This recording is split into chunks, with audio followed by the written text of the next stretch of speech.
Okay. Hello. Kevin.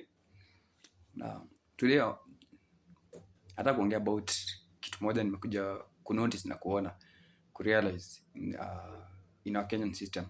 I don't know if it's a Kenya system ama but I think the world is just corrupt. The world just corrupt. I think in the reason yenye Jesus hakusikizana na a lot of especially the government authorities of the time because there was a lot of corruption. I think that's just how the world is. The nature of man is just the heart of man is twisted. The Bible says that the heart of a man cannot be trusted. Just trust God only. Now having said that, saizi nimefanikiwa kuwork nimekuwa kazi for some years now saizi. I'm a youth but nimefanikiwa kufanya kazi for some few years and nimework kwa different industries. Now what I can say, nimeobserve kitu wiko ni ati there's a lot of corruption in every industry. You remember I did business in my university.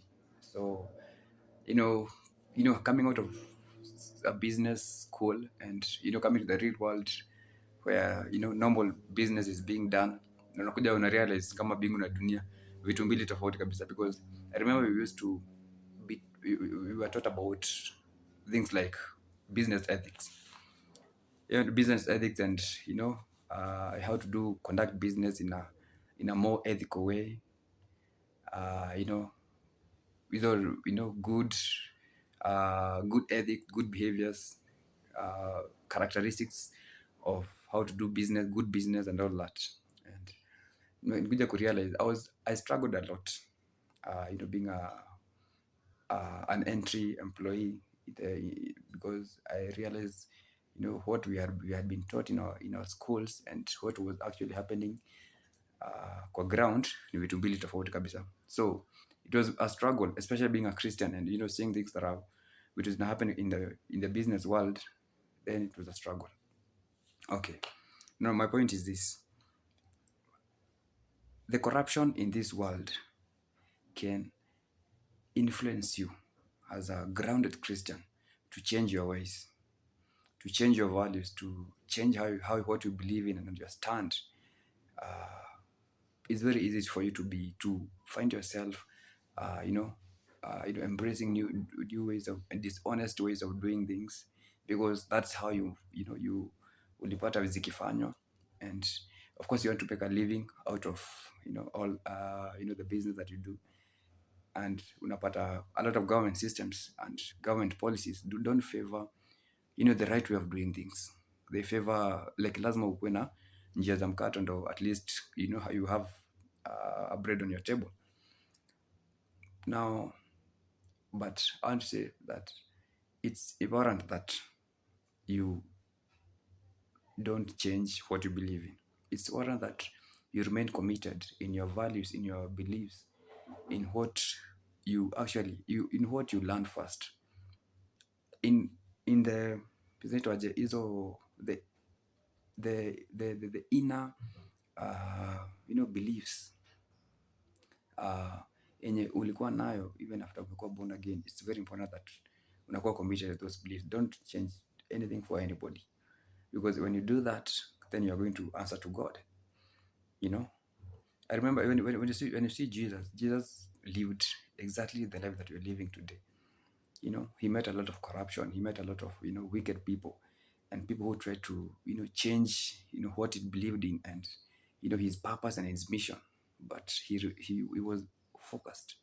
He remained focused on his mission and what he was called to do. Now, on the same breath, I think it's important for you as a person to always remind yourself of where you've come from, of the values, of the Christian values that you've been taught. Doesn't mean that hakuna watu wazuri in the industry. No, they are very good people, and who do legit business without njia za mkato and all that, of which is very hard for you to make it here in Kenya without doing shoddy business. But still kuna a good percentage of people that are doing good business and making good profits. But the point is that you must remain committed to your values. Remain committed to your values. Okay. I've written here, refuse to be corrupted. Do not allow the pressures and the cares of this life change your values. Change your the inner you, the system, your system that unafaa kufanya, things a certain way. Haya. Now, having said that, there's a now hapo ndo sasa unasikia, take your cross and follow me. That cross now is, you have to avoid a lot of things. You have to avoid a lot of things. You have to, forego maybe a lot of profits as well. Forego a lot of deals. Nili unaona hii deal ni noma. Hii deal imenipita tu hivi buda, lakini vitu zenye mi naamini na vitu zenye na stand on, because if you don't live for anything, you shall fall for everything. So umeona deal safi nini nini, kila kitu iko sawa, lakini unasema hii deal iko hapa hivi, ni very shoddy, na mimi I cannot be part of that. So I think it's very important especially for us Christians, and for people who profess the faith, our faith and our values. It's very important that you remain committed to your values, to your disciplines, to what you believe in, to your character, because your character is very important. Your character, we must refuse to be cowed and to be waved. Unapelekwa huku na huku na huku na huku na huku. No, refuse that and remain committed. Just be focused. Be focused, and that the Lord is going to bless you.